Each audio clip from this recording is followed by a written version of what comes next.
उस health series में आज का topic is on dysmenorrhoea. So dysmenorrhoea क्या होता है, पहले मुझे भी नहीं पता था because it's a medical term.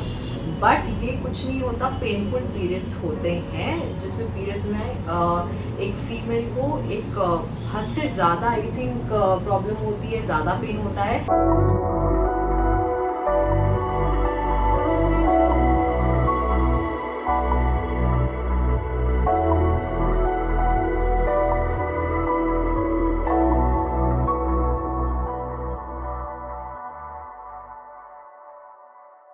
Hi everyone, welcome to Headway lifestyle with Sneha Singh.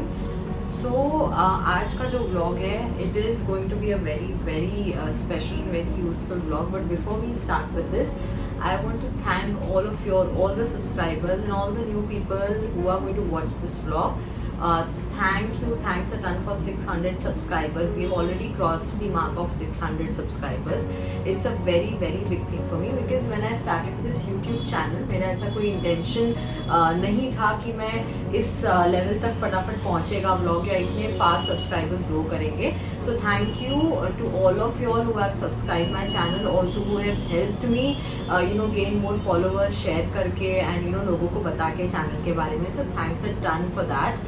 And apart from that, आज के टॉपिक पर आते हैं। तो आज का टॉपिक, जैसे कि हम अपने हेल्थ सीरीज चला रहे हैं, उस हेल्थ सीरीज में आज का topic is on dysmenorrhoea. So dysmenorrhoea क्या होता है, पहले मुझे भी नहीं पता था because it's a medical term. But ये कुछ नहीं होता, पेनफुल पीरियड्स होते हैं जिसमें पीरियड्स में एक फीमेल को एक हद से ज़्यादा आई थिंक प्रॉब्लम होती है, ज़्यादा पेन होता है, जो कि लेट मी टेल यू मैं भी फेस करती हूँ। मुझे पीरियड्स में शुरू से ही, जब से मुझे ये पीरियड्स का टाइम मेरा स्टार्ट हुआ, एक जेनरिक एज होती है फीमेल्स की जब से वो पीरियड स्टार्ट होता है, तो जब से मुझे स्टार्ट हुआ, not even a single month has been a painless period, or can say bearable. It has always been unbearable pain. So मुझे पहले ऐसा लगता था, जैसे हमको बताया गया था हमेशा से, कि periods pain are very normal, आपको इसको इग्नोर करना होता है, टाइम के साथ साथ आदत लग जाती है, धीरे धीरे आपको ऐसा लगेगा, आप काम में बिजी हो जाओगे तो आपको पता नहीं चलेगा। बट ट्रस्ट मी, वो हर मंथ पता चलता है। बहुत सारे फीमेल्स तो अपने ऑफिस से लीव भी लेती हैं उस चीज़ को लेकर। So it's not a small thing, but normalise करना कि पीरियड पेन जो है बहुत ही नॉर्मल थिंग है और इसका कोई इलाज नहीं है, ये गलत है। Because you are the one जिन्होंने मुझे बोला कि पीरियड्स पेन होना नॉर्मल नहीं है, पीरियड्स पेन आपको नहीं होना चाहिए। अगर हो रहा है तो उसके पीछे कुछ रीज़न है। Cramping and all is fine, but जो पेन होता है, लाइक मुझे पेन होता है लिटरली, तो वो जो होता है जिसकी वजह से आप इतने तकलीफ में होते हो, that is known as dysmenorrhoea, right? So just tell us about what is dysmenorrhea and how can you help us with that? First of all, Sneha, congratulations for 600 subscribers. Thank you so much. Many more to go. Thank you. Dysmenorrhea is basically called as painful menses. Okay. There are, because the contraction of uterus takes place in dysmenorrhea. There are various reasons. So in medically it is termed into primary and the secondary. Primary dysmenorrhea is basically it is not because of any disease. It's just the contraction of the uterus. Okay. There is a chemical known as prostaglandins, which is secreted for the uterine contraction. Okay. But sometimes what happens, excessive secretions can lead to more contraction, which stops the blood supply and it causes a pain. Okay. It is very easily treatable. Okay. Usually dysmenorrhea is seen in females, young females till the age of around 30-32. It is very rarely seen into the elderly ladies. So see, since my age is 28 right now, you say that the painful menses that I have might stop after 30. Yes. Okay.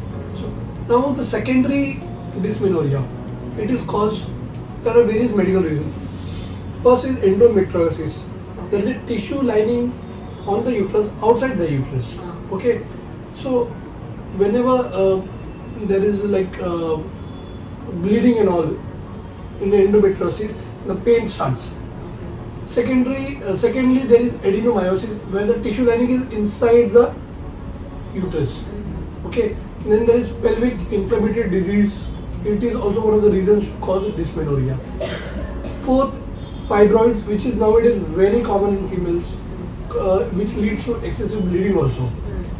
Now, dysmenorrhea is very easily treatable.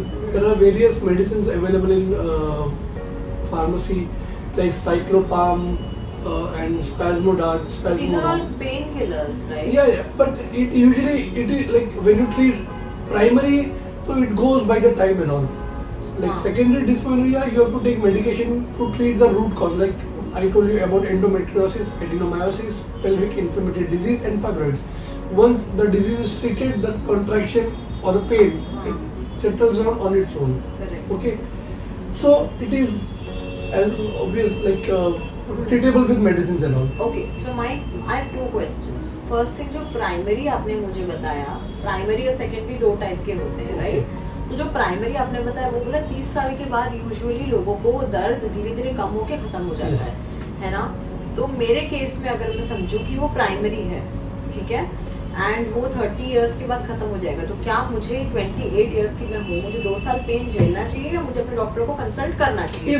If the pain is temporary for a day, so then I don't think you should be. I have only first day का pain. So you can just take a simple medicine known as spasmodart, which can relieve your contraction immediately. Okay. And I think you should be fine with that. तो मुझे एक बात बताओ, ये जो आपने बताया साइक्लोपाम, स्पैस्मोडाट, पता नहीं शायद मिथ हो सकता है, इसके लिए मैं क्लियर कर रही हूँ सबके लिए इस चीज़ को। मेरे घर पे ऐसा बोला जाता है, मेरी मॉम स्पेशली एडवाइस करती है कि बेटा जितना हो सके तुम पेन किलर्स या मेडिसिन ना लो। देयर आर चांसेस कि कल को जब तुम शादी करो, तुम कंसीव करो, तो मिसकैरेज होने के चांसेस हैं। It is a myth. Basically, medicine helps you to get relief of pain. You are not consuming it every day. Okay, so the body wipes out the toxic effects of any medications as the time passes on. Okay, so if you are suffering from pain, better to take a medicine and get relief from pain and get back to the work. Do you feel कि certain tablets जो आप बता रहे हो, साइक्लोपाम, स्पैस्मोडाट, क्योंकि मैंने भी यही दो सुनी है, मैं कोई कॉम्बीफ्लेम वगैरह आई डोंट थिंक सो कोई लेता होगा इस चीज़ के लिए, it's a very heavy medicine if I am not wrong. हाँ, तो वो तो नहीं, बट स्पैस्मोडाट या फिर साइक्लोपाम अगर कोई लेता है 1 tablet for that pain relief first day में, जैसे मुझे एक दिन होता है बहुत पेन होता है, उस दिन अगर मैं साइक्लोपाम या स्पैस्मोडाट एक सिंगल ले लूँ तो उसमें आगे जाके कमिंग कोई कॉम्प्लिकेशन नहीं आएगा, कोई कॉम्प्लिकेशन नहीं आएगा। ठीक है। And you just told me a fact before we started the video, आपने बताया था कि ये जो हम डोसेज लेते हैं वो 1 गिलास पानी से वॉश आउट हो जाती है हमारी बॉडी से।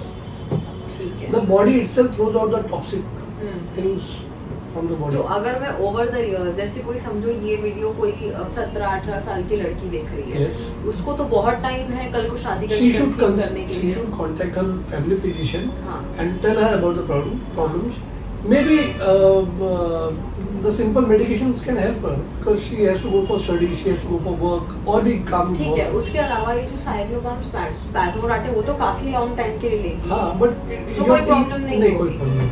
ठीक है, ओके। एंड जो सेकेंडरी टाइप है जिसमें आपने 4 बेसिक प्रॉब्लम्स बताई कि हो सकता है fibroids, endometriosis, adenomyosis, pelvic inflammatory disease, which is like a bacterial infection which is easily treatable by antibiotics. Okay. Endometriosis को सर्जरी लगती है, फाइब्रॉइड को सर्जरी लगती है। तो इन दोनों में से डिफरेंशिएट कैसे करेंगे कि मुझे प्राइमरी टाइप है या मुझे सेकेंडरी टाइप में से 4 में से कोई एक है? आप सोनोग्राफी करवा लीजिए। हाँ। You get an ultrasonography done of uterus, pelvis region, तो आपको टिश्यू लाइनिंग्स के बारे में मालूम पड़ जाएगा आपके डॉक्टर को। हाँ, तो अगर आपको टिश्यू लाइनिंग वगैरह इनसाइड आउटसाइड नहीं है, फाइब्रॉइड्स नहीं है, तो then it is a primary thing, which is a very normal, which is the most commonest thing. So basically इसका कोई सिम्टम नहीं है, पेन दोनों में ही होता है। अगर आपको जड़ तक जाना है, पता करना है, तो आपको सोनोग्राफी करा के अपने डॉक्टर को दिखाना पड़ेगा। यस, है ना, दैट्स द ओनली वे। कोई अलग सिम्टम है ही नहीं उसका। ठीक है, so this is it and I think there is anything else to add. ठीक है, सो ये है डिस्मेनोरिया के ऊपर, which is nothing but your painful menses और पेनफुल पीरियड्स जिसको हम कहते हैं।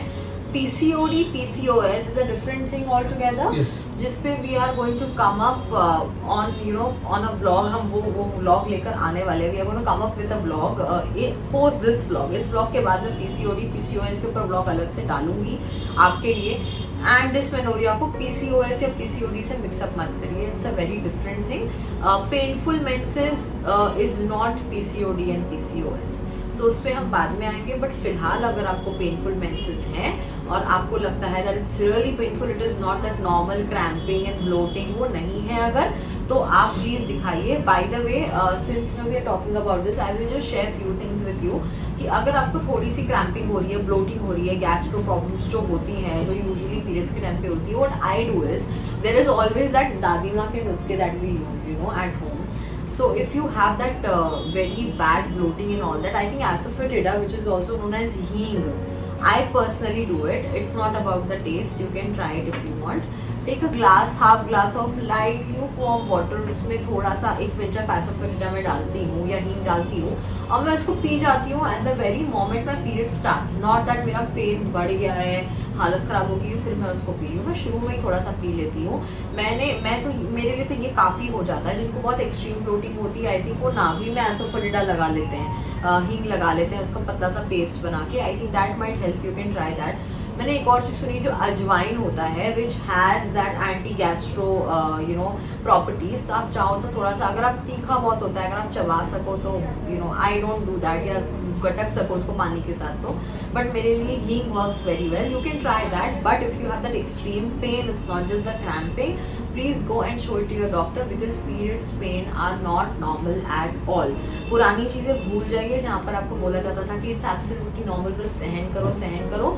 आज की ना लाइफस्टाइल हमारी वैसी रही है और ना इतने लिमिटेड मेडिकल ऑप्शंस है कि हम सहन करें. There are lot of things, there are lot of ways to come out of things. I think you can always opt for a doctor's consultation. Please do that. Thank you so much for watching Headway Lifestyle, and I hope you like this video. If you like this, you know the drill. Do like, share, comment and subscribe to my YouTube channel. 600 is not enough. We have to go 1000, 2000, 5000, 20,000 and all the best. Yeah. Thank you so much.